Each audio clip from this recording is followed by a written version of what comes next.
Okay, in this video we're going to take a look at factoring another type of trinomial, and these are called the hard case trinomials, and they're called hard case because they're a little bit more difficult than the easy case that we talked about earlier. So remember, the easy case trinomials, the way we knew that they were easy case was because this a coefficient was always equal to 1. And remember these values here, a and b and c, these are just the coefficients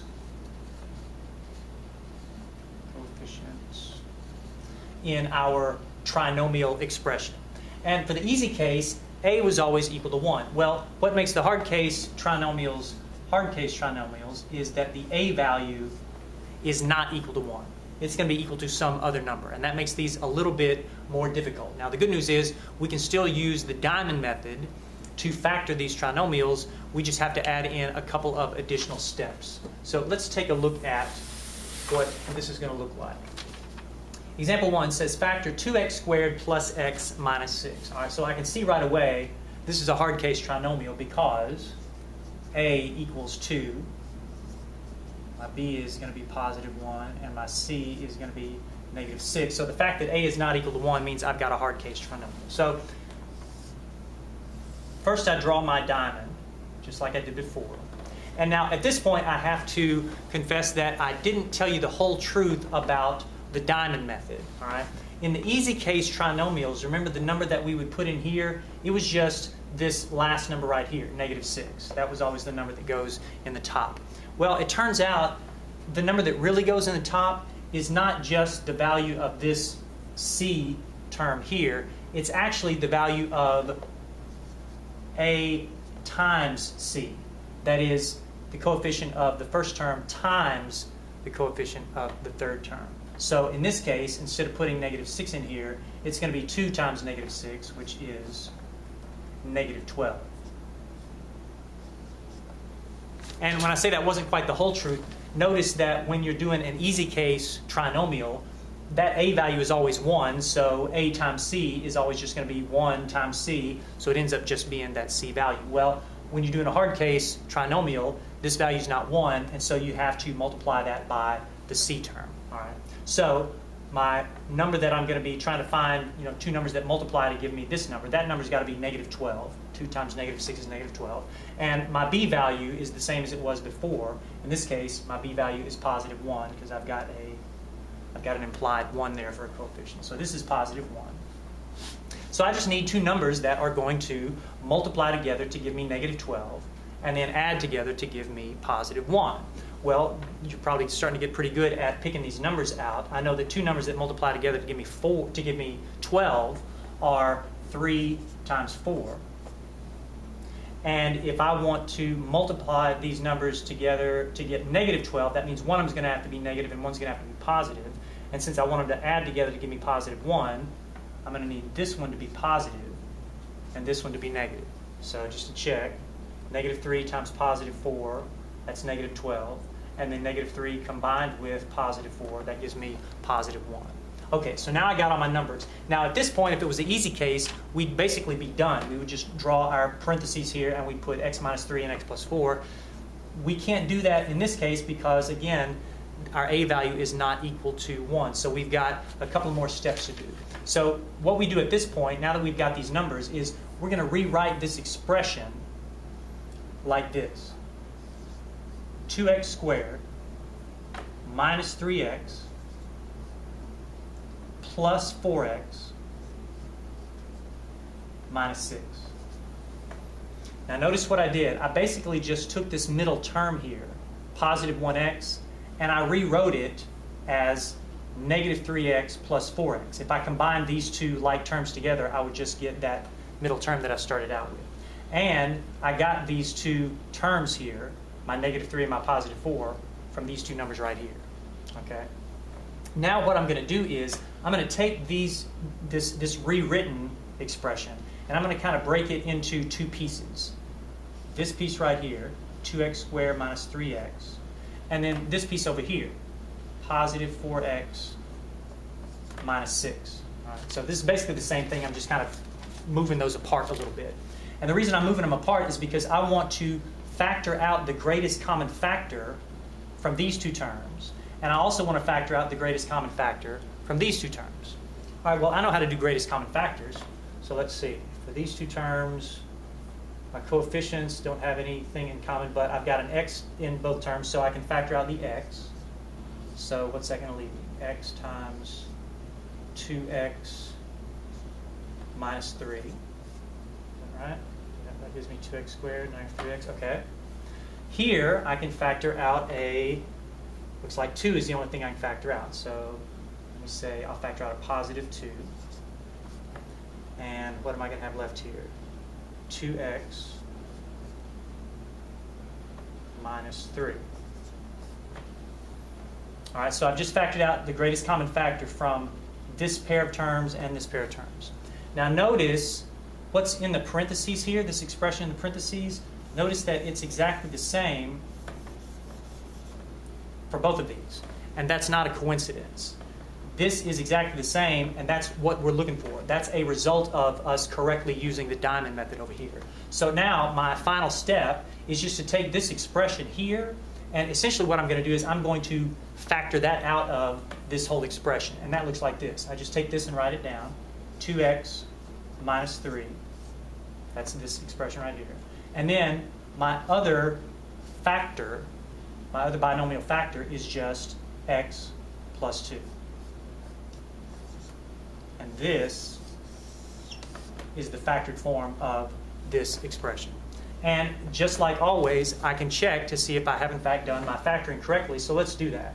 If I use my FOIL method, then I'm going to do first 2x times x is 2x squared. Outer, that's 2x times positive 2, that's positive 4x. Inner, negative 3 times x, that's negative 3x. And then last, negative 3 times positive 2, that's negative 6. And again, if I combine my like terms here, then I get 2x squared plus x minus 6. And that's what I started out with. Let's take a look at one more example.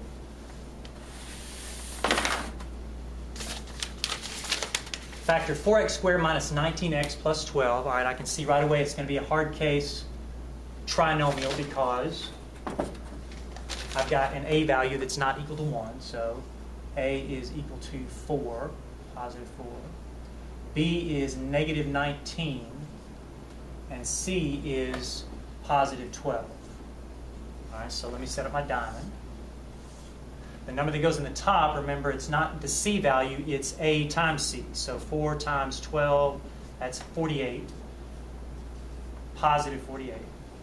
And the number that goes in the bottom is my B value, which is negative 19. Okay. So now I need numbers that are going to multiply together to give me 48 and then add or combine to give me negative 19. All right, so let's see. Factors of 48. Well, let's see. 6 times 8 comes to mind. Although 6 and 8, that's not going to help me get 19. So let's see. Other 40, oh yeah, 4 times 12. That'll give me 48.